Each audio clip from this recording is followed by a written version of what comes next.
I'm a Medium, Ask Me How was not filmed in front of a live studio audience.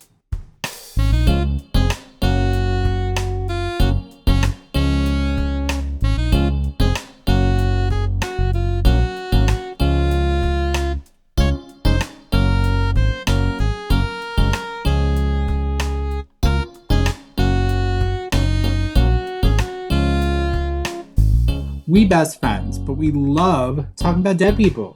We're gonna laugh and we'll cry. Well, Dana's gonna cry a little bit. We got love bombs all over the place. And let's not act like Matt isn't gonna cry a little bit. But we're also gonna cuss. So if that doesn't resonate, turn the fuck around. Yeah, we're gonna drop some fuck bombs. But we also want to share our experiences and knowledge about mediumship. So sit down, get comfortable, and remember, you are the light of 100,000 suns. You are the light. And enjoy. I'm a medium, so ask me how. Welcome back. We made it to episode 2. Dana, I had so much fun in episode 1. I was like, let's do another. Let's do another. Well, that's a good thing if we're going to do a podcast to want to do another one. But Exactly. I'm so excited. This is going to be a good one. I think this is going to be like one that it's for the ages, because this one is all about hauntings in the Stanley Hotel. Like we went to the Stanley Hotel, and I think when we were talking, I think I said before my trip out there a couple of weeks ago, I was like, Dana, I want to go see the Stanley Hotel. And we looked. I think we tried to book a reservation there, and it was quite expensive. Yeah, I think it was the Cowboy Room or something like that. And we had called, and I think if I remember correctly, like there's like, if you go on their website, there's like 4 or so rooms that are haunted. And I was like, we'll take one of the haunted rooms. And it was like, well, we've got the Cowboy Room available. And we're like, cool. And I think it was $600. And we went, not tonight. For a night. I mean, maybe they'll invite us back and we won't have to pay that much. Stanley Hotel, we're here for you if you need us. Subtle hint. What is the Cowboy Room? Because I don't think the viewers understand what the Cowboy Room is. So if you want to tell them like the backstory about like what the Cowboy Room is. Well, from what I recall, and this is what the receptionist told me, right? I think the receptionist said something to the extent of like, there's a cowboy that has been seen at the edge of the bed that will sometimes appear to the people staying in the room. And if you're a lady, that sometimes they'll give you, the cowboy will come kiss you on the cheek. Ooh. And that's kind of the extent of the Cowboy Room experience. So we already had like a predisposition about what the story of the hotel is just by not even going there. Yeah. And I think like I learned a lot going through the Stanley Hotel. I think we arrived there. It was it's in gorgeous Estes Park. Let's just take like a moment and hold space for that view because it's so beautiful up there. So beautiful. And then we ended up arriving there. And we got out of the car and we just approached it, and we didn't really know a lot about the Stanley Hotel. I think I learned a lot about the history just based on the tour that we ended up taking beforehand. But what were your first impressions about the Stanley Hotel from a psychic medium standpoint? I mean, definitely you felt energy there. Like it's definitely, you could feel there's different buildings of the hotel. Like there's different sections of the hotel that you walk through, and you could definitely feel as you walk through different areas, different feelings in your body. If you're new to mediumship, Matt and I talk a lot about feeling as the language of spirit. So we kind of use our bodies as antennas, if you will, for receiving information, spiritual information.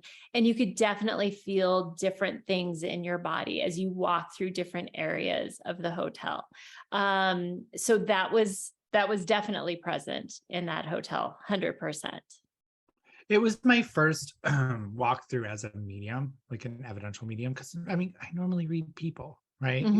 So shifting my abilities, and it was a good exercise for myself. Like I felt like it was alive in a weird way. I can clearly say that it felt alive. It had a lot of energy to it. You could feel the history, not only just viewing it, but it felt like it had a little buzz to it that like a Mhm. normal place wouldn't. I know that Stephen King wrote The Shining there, or got inspired by The Shining, or however he went about doing it. But you could feel that even that would have an undercurrent there, right? The story of Stephen King would have an undercurrent because it's everywhere. It's everywhere there. Like any place you turn, you see Hollywood. Like a couple other movies have been filmed there, and you just felt it. Like you felt that this place was special and it had a history and it was gorgeous. It was such a gorgeous building. Oh, it's beautiful. And the views and the mountains and all of that. And so it's definitely a special place. Mhm. What I did enjoy, and both Matthew and I can say that we are evidential, meaning that we like to be proven. Like we want Mhm. to see proof, proof, proof, proof. And I would also just call myself, and I don't want to speak for Matt, but like I am a skeptic. I want to be proven. I want to know. I want to Mhm. make sure that I'm not making stuff up. And whether that was in my own development or whatever, like I want proof. I don't want somebody to just say this is haunted or this has this activity or that activity. Like I want proof. So we went in there with very non-biased. We purposely, I think the most we knew going in there is kind of the chitter chatter of other people saying this is a haunted hotel. Um, the most that we went and did before we got up there is we tried to book the cowboy room. We went, 600 is too much. Mhm. We heard the story about the cowboy. We knew the stories about The Shining because everybody knows The Shining and the Stanley Hotel. But beyond that, we didn't know any of the stories or any of the ghost stories or anything like that. So Nothing. we really went in there with like not knowing anything and a very unbiased viewpoint. And we just kind of went in there with an open heart and open mind and like, let's just see what we see and feel what we Mhm. feel. And then we had a ghost tour scheduled through the hotel that evening. Yes. And I think you hit the nail on the head with something where we want to go in with the sense of neutrality, right? So the more information that's fed to us, the more our active mind, or the part of our brain that wants to fill in like the gaps of everything and create those elaborate like daydreams and all that stuff, it doesn't help our mediumship, right? So we will go in not knowing anything about the location, anything about the people involved in the actual history of the building, because it gives us a chance to write the story ourselves through the spirit communication and the evidence that rolls through. Like I am, Dana, you know me. I think most of the people on TikTok know that me. Like I like to just base everything in science, right? And evidence, because that we can speak to. And I know I watch a lot of those shows on like like a major channel that runs a lot of like ghost shows. And I always leave as an evidential medium. I get so fucking angry. I'm not gonna lie. I get very irritated because they play off of each other, right? Yeah. So like once one person knows, and like what the pattern that I see is like when the investigators arrive to the building, you always have one person explaining to the other investigators the history of the building, the spirits that are involved in it. There's always a lady in gray, and she's always standing at the window looking for her lost lover. And like but it plays the history, and it's very very repeating, and then by the time they exit whatever building that they're in, they're always like, this place is evil. Well, if it was evil, then it would kill you, right? You wouldn't walk out of there unscathed, right? And I think that's our imagination that kind of creeps in my experience and my truth, and I can only speak for my truth and not necessarily anybody else's, is that our brain is going to want to associate any bad experience to the story that you're told, and you're just building on what somebody else is saying but not going by with your own experience. What I find about haunted locations, and I think when I went with you, that was my first major like investigation, but I've been to haunted locations as a medium, but I've never like, what am I going to get? And I've got somebody else that I can corroborate later on at a different date. And yeah, you're gonna be uncomfortable in some spots because you don't know what you're picking up on that can be validated through evidence, right? So your brain's gonna want to be like, get out. And you're gonna be like, okay, that was my brain, right? Mhm. Or I'm uncomfortable in this building that is rotting and it doesn't feel warm and welcoming and it doesn't feel like it has people in it. And I think that's the difference between like an abandoned building and the Stanley Hotel, is that there's a lot of people in this building that are currently living and they also have their own energy and their own, like they were scaring each other there. Yes. like like we heard a couple times of being like, who's that, woo, and they were like hiding behind corners and scaring each other, and that is energy Hmm. that's going to layer on to whatever already is there, right? So did you feel that as well, Dana? Like it was like alive. Yeah. And honestly, like parsing out like what is the energy of the building, what is the spirit energy, and what is the human energy in the space Mhm, was there was a lot to parse through there. mhm, So I would agree, like sitting there and being able to sit with another medium and parse some of that out was very beneficial, at least for me. I do want to get to the point where we talk about where you ripped your shirt off and started yelling at the ghosts. oh well, I really, really wanted to leave a good impression for that cowboy because I'm like, look, you're only into girls, girl, and honey, look at this, and I just ripped it off. But getting back to like us and You just want to skip over I that. gotta skip over it because look, like No. this is not a tight temple. It's not a tight temple. I got to do a couple crunches before I can rip my shirt off for a ghost. But I want to talk about the human element in that, in wanting to build a story, because there was definitely that.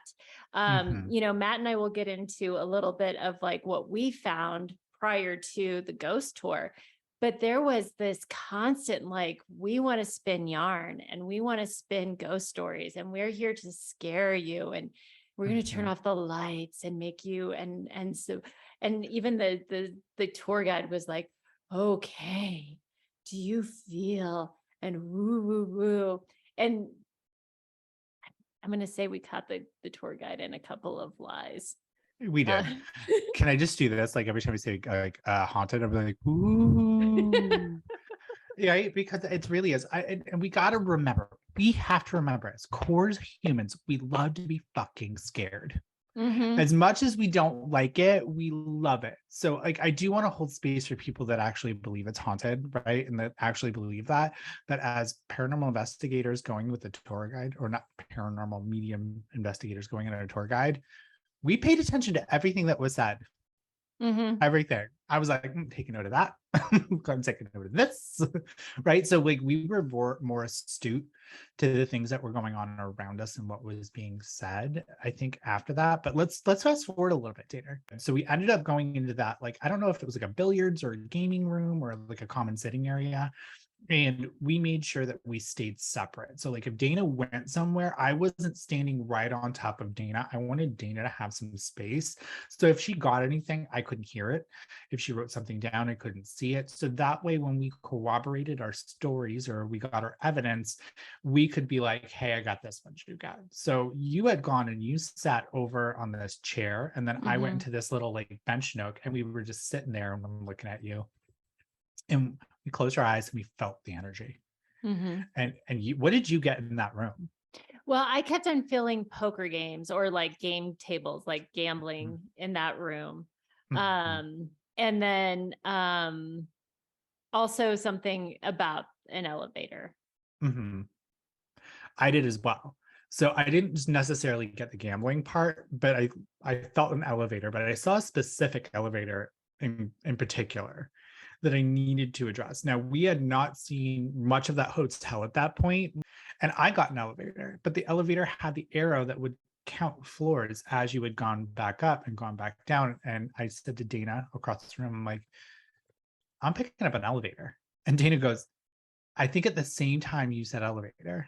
Mhm, And I couldn't understand you. And I was like, okay, we could get closer. And so I said, this is what I'm seeing. And I'm drawn to some elevator with that thing. So then we had gone out of the room and back into the main common area. And we saw an elevator and no dice on that arrow. yeah. Yeah, it didn't I have was like the thing that you were talking about. but we were like, elevator, okay, that's maybe it changed. Maybe And they to did some renovation. and to be fair, we didn't know that there was another building. We Mm-mm. literally we were just like going in green. We're like, we'll just go in this building. And we thought, as far as we knew, like that was the main building of the hotel. We really didn't know where we were. Oh, 100%. I thought that was it. I didn't even realize that there was a separate section, like another entryway into it. And then we ended up outside in the court. And then we stumbled across the women's side.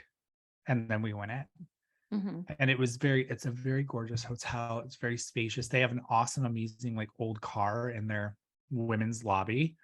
And then we look to the right, and there's an elevator With the little dial. with the little dial. And then Dana was very smooth. And she went up. And we went up or we got in the elevator and this guy was like, or I intuitively pressed 4. I Mhm. just picked a floor number and the guy looked at Matt and I and said, "Ooh, you guys picked the spooky floor or the haunted floor." And we're like, Mhm. "Yep, yep, we sure are." Oh, yeah. And then we get off the elevator, and you can immediately feel a shift. Like, I felt the shift in energy per floor that we went on. I think we only hit a couple of floors. I don't think we go on Mhm. every single one of them, but I think we at least hit 2, and then we hit 4. And then we Mhm. had gone down and skipped 3 because I think 3 is like mostly where they put guests. So I was like, we're gonna go there. And 4 felt different. Like, what did you feel about 4? I'm so curious. Yeah. Well, no, you definitely felt something about 4 and you felt a heaviness, I guess would be the way that I would say it. You just felt like I felt things move a little bit slower, like a Mhm, sluggishness mhm. when you hit 4. Um the energy felt thicker. I think they named the rooms on 4 per, and if I can memory serves me, because it's been a couple weeks since we've been there, is something about like the Colorado room. Like, you go up, there's like a Colorado room, there's like blah blah blah blah blah. And then we were passing rooms, and I think each room had its own vibration that had come out of the room. And so like you Mhm. were picking up the different rooms. And then we came to this little hallway that had 2 benches. And Mhm. so you sat, I think it was near room 420, Yeah. and you had sat in front of me, and we just decided to open up. We're like, okay, here's a good spot. Let's open up. Let's see what we got. And tell them what you were getting. So I picked up a man, definitely with like facial hair, and I kept on picking up like coming in April or May, like coming in April, like Mhm. it was a big deal, and I definitely felt as though he ran the place. Very. I wish I had my notes in front of me. That would have been good podcast planning. But I had a whole list of notes about him. Very into his shoes. I was feeling how he would sit. And I do feel as though he would have stayed up there. But he was definitely in charge and running. And then I felt as though he came from the East Coast and would come to Estes. There were some other Mhm. things. I have to think about it. It's been a hot minute, so I'm gonna give you grace for not getting everything. It's fine.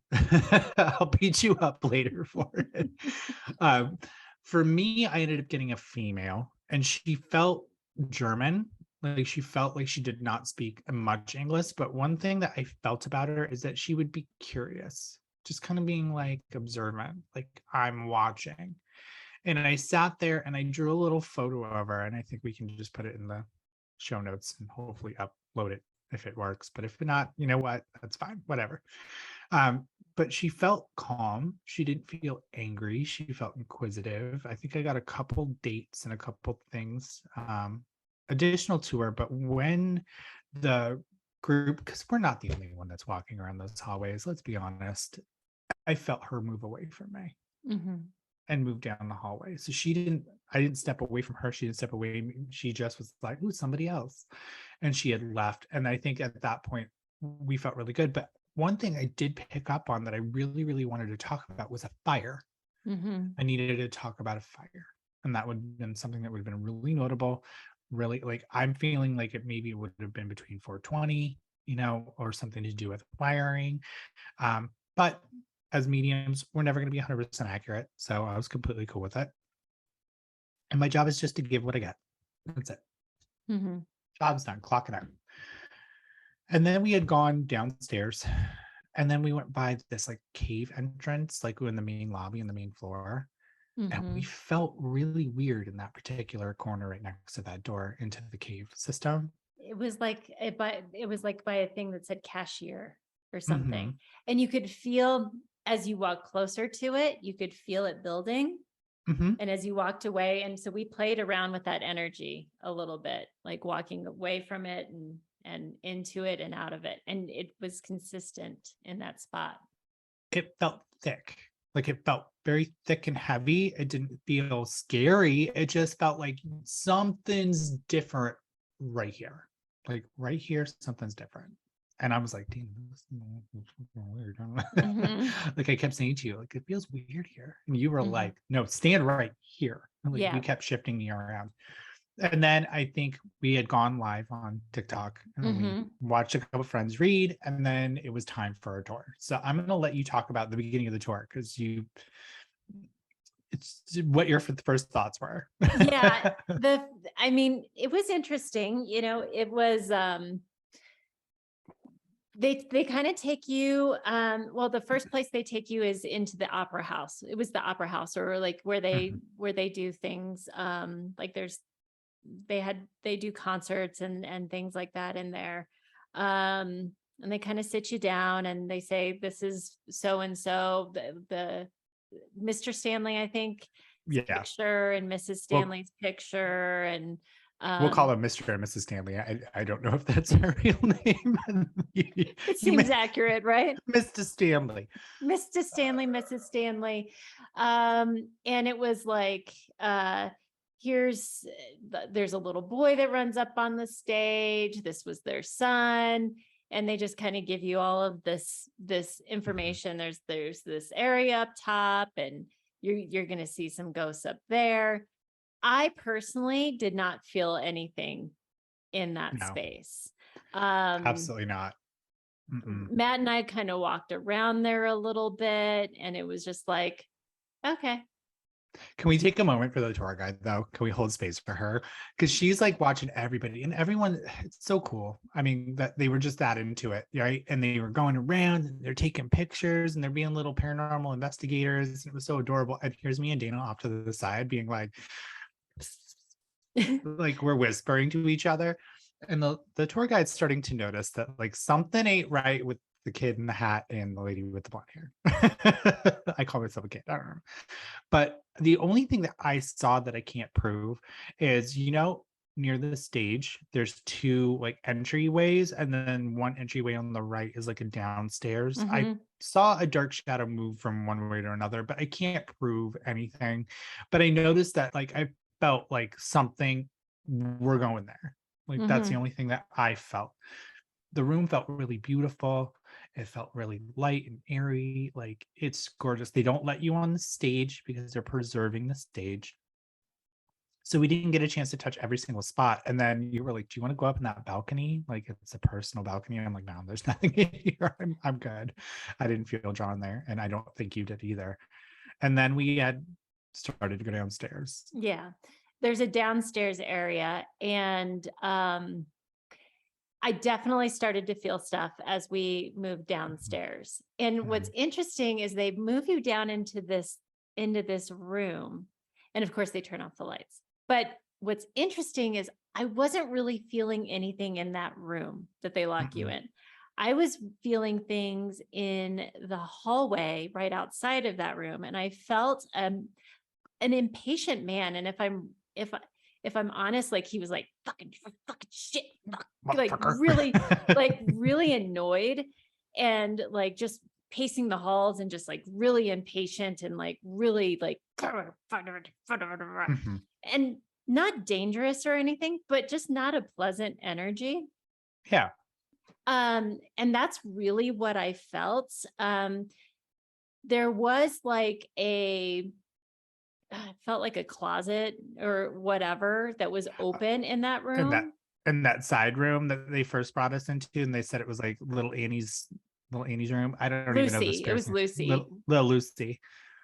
It's always so Lucy. Yeah. And we felt, but I didn't feel anything bad. I didn't even feel heaviness. I was just like, huh, there's a hole. But she told this whole story about this little girl named Lucy and this and that about Lucy in this room. I didn't feel Lucy. Well, they kept saying about Lucy that there's no record of her. Mhm. There's no record of her. But there was this closet room when we had first walked in, and I was immediately drawn there. Like I was like, first stop, closet. And I felt drawn there, and I felt like it was an energy coming out of that closet that would not make me feel comfortable to be around. I wasn't scared, and the lights were completely off, but just like, I let my mind wander. And I knew I was uncomfortable with this closet, meaning something about it. And I felt like cave-in. Like I wanted to talk about like this cave-in. Like, and I felt like it was recent, but I felt uncomfortable by it. But the hallway, I felt like energy moving, and I did feel kind of viewed, stared at. If I'm being fully transparent, I felt stared at, and I kept looking back, and you're like, go down and take a picture, or go down there, because there was a room across from the one that we started that I felt really, really drawn to, and I should have done it, but that tour guide was watching me and you like a hawk, because we were not acting normal compared to everybody else. And she finally goes, what are you guys doing? You guys okay? And we're like, we're two psychic mediums. And she was like, I've never had one of those on my tour before. She lit up. She got real excited. She got really excited. And then we moved outside.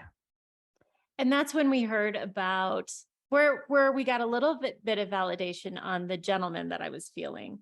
Mhm. Except the yarn that she spun on that gentleman was that he was a demon, and that he was like this evil thing that attacks people. And I was like, no, he's just it's just a grumpy energy. Now, I can't remember if she had said that to the whole group or she just said that to us, because at that point we were like, this is what we doing, right? And it's hard with Hollywood, right? Because people a lot of the time view us as like, I see dead people, and I'm going to say it's a Wendigo outside your bedroom door sucking your face off. And I haven't experienced any of that in my time as a medium. So it's really hard for like the general public, that if they don't know that we're psychic mediums, that we're evidential psychic mediums, and a lot of our beliefs kind of root from validation and experience and not like a religious point of view. So I get it, and I'm holding space for her. The being like, okay. But when she said demon, I looked at you and I was like, okay. Yeah. Are you sure it's not, his name isn't Damon? Well, the other thing is too, is like, I didn't feel, the other thing that we've got to talk about here is, did I feel as though I was having like this true mediumistic experience with these energies, right? Right. Was this a gentleman that would have been like a maintenance man that worked down there, that walked those halls back and forth, and I'm just feeling residual energy of this gentleman walking back and forth, and I'm psychically picking up on that? Because I wasn't feeling, we talk about, and Matt and I will get into this in our podcast, but I wasn't feeling like the power build as I'm feeling into him. It definitely felt hollow and whatever, but I could definitely see if like somebody didn't know what this was, like how it could feel intimidating or how you might feel some sort of way about it. But I was not intimidated by him. I was just like, he's grumpy and he walks back and forth on that hallway and he cusses a lot. But if you were, the story that she told the group was that somebody was locking up down there and he attacked them and like locked them in, and like there was a whole thing. And I think his name was Dennis or something. I don't know. Yeah, that was good. That was good. It's actually Dennis. Yeah. But it felt like he was rushed up on, and then he got an inch from his face and then disappeared. Now, I can't invalidate somebody's experience, but I can tell you, I did feel movement of energy there. So, Mhm. I mean, maybe that's validatable to his story, but I didn't feel an intelligent presence there. I just Mhm. felt the rush of energy where you felt it was a male and you were picking up things. In the meantime, we're not talking. So I want to preface that we were not corroborating stories until the very end. Okay. Mhm. Or if we left a room. One thing I can tell you that I found really difficult during that tour was to sit with myself in that room and then have a story fed back to me. I really, really, really wish that we could have walked it before, gathered information, and then took the tour to get validation. Yeah. But I understand it's a money making business is of what they're doing. Yeah, but even at that, it was interesting. Like I said, they spent she spent like 10 minutes talking about a girl named Lucy, Mhm. and Matt and I were like, we don't feel any Lucy here, like we Yeah, definitely did not feel any of that. Um, but definitely both hit felt yeah. that energy in the Mhm. hallway, which was validated. She waited, and I had told Matt after we got out of Lucy's room, I was like, this is what I felt. I felt this male presence, blah, blah, blah, blah, blah. We walked out of that opera house or whatever. And then she's like, now that we're out of there, I can tell you guys about Dennis.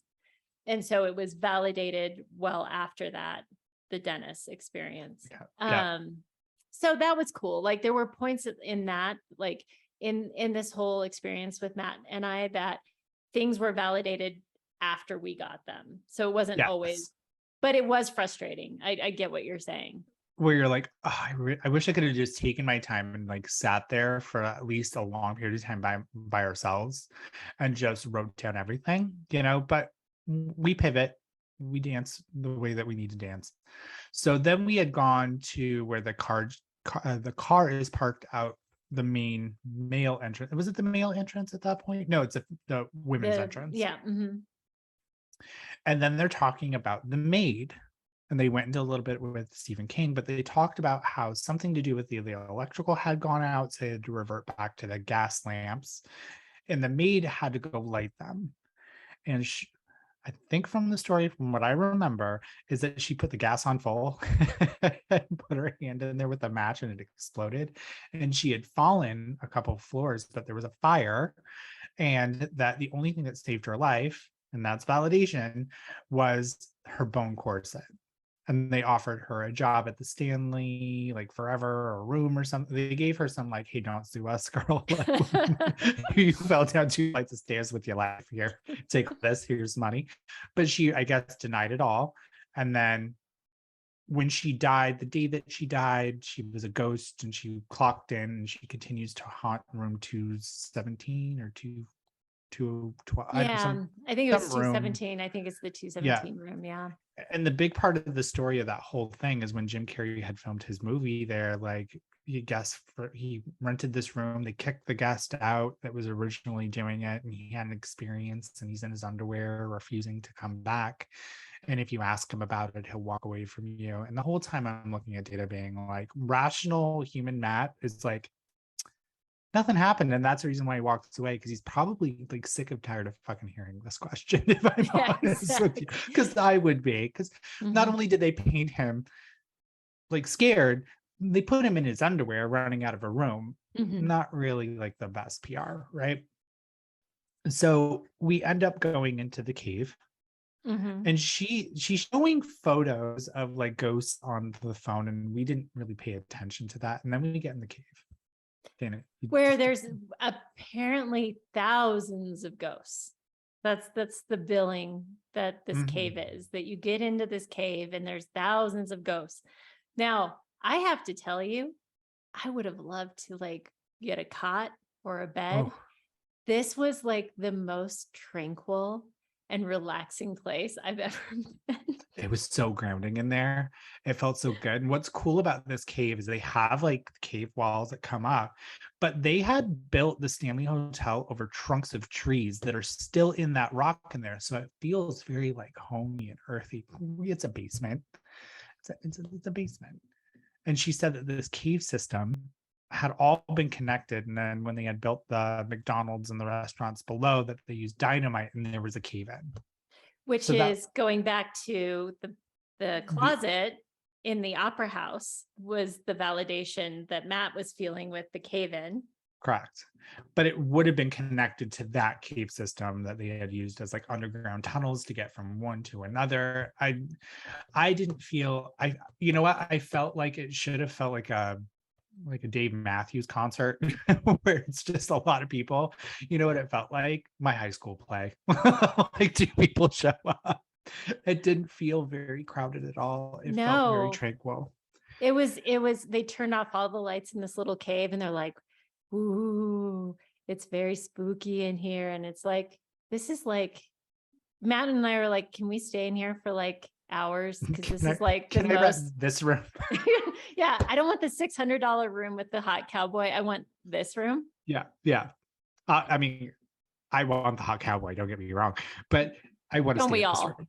Howdy, howdy, howdy, howdy. Howdy. So we end up going out, and this is where I started to disbelieve what she was saying, because when we were in that room, our guide said, well, when I've had psychic mediums and psychics in this room, they pick up a lot. And I'm like, bitch, you just told me that you didn't have any psychic mediums in your tour, right? So like, I understand that they have a script that they've got to memorize and they've got to say, and it's probably part of it, but it's sending mixed signals, and I'm paying attention. I'm watching you. I'm watching you. We're And sponges. so then we exit the room and then we pull her aside. We waited patiently and respectfully. Make sure that if you take this tour, you tip the person that you end up having the tour guide, because that they live off that money. Absolutely. And we should note that that cashier spot, that spot where Matt and I felt really heavy, was right outside that door. Yes. Into the cave. Yes. So we actually finished full circle. Like, it was kind of cool. It was really, really awesome. So we pull her aside and we're like, hey, like, what happened right here? Like, what happened right here? And so what they had said is they were like, well, this is where psychic readings happened. Well, and they said, and I said, no, before that. And she's like, well, actually, this is where the actual cave was. So the cave system that they take you in is not really the cave system. Where we were feeling that heavy energy is actually the cave system. So do you think, like, just kind of like looking back, do you think that cashier desk thing was never really originally there and they ended up putting it there to block that off to make it seem fancy? Or they might have used it like way back when to like take tickets for the tour, because that desk looked awfully new that we booked that. Yeah, I don't know, but she was like, and I don't know how much knowledge she had, but she was like, no, this is like the actual, she said, this is like the actual, where the actual cave was. So it was just very interesting, but so we got that cool validation. But then we went, then they have like, we left that area and then they have pictures, like historic pictures. And we saw a picture of a gentleman that looked a lot like the guy I was picking up when we went up to the 4th floor. And what we found out was, so the Stanley Hotel used to be a seasonal hotel and would open up in the April of every year. And so the April that I was picking up and him coming in from the East Coast, which was Massachusetts, which Matthew didn't mention that he picked up, but he did pick up Massachusetts. I did. I kept hearing Leicester, like Leicester. And I'm like, why the fuck am I hearing Leicester? I'm from Massachusetts. It's got to be my brain. So I actually pushed the evidence aside because I was like, well, it didn't give what I got. I questioned it and interpreted it. Right. And then we ended up seeing on the thing, he was from Massachusetts. I'm like, the fuck. I quit. but you know, and I had said this person came from the East Coast to Colorado, and every April is when they would open up the hotel, because it's only a summer hotel. It used to only be a seasonal summer hotel. And so, and then we got to see a picture of him and he looked like what I had described in my notes. So I feel that that's who I was tapped into when I was up on the 4th floor. Well, you also got the letter C for him.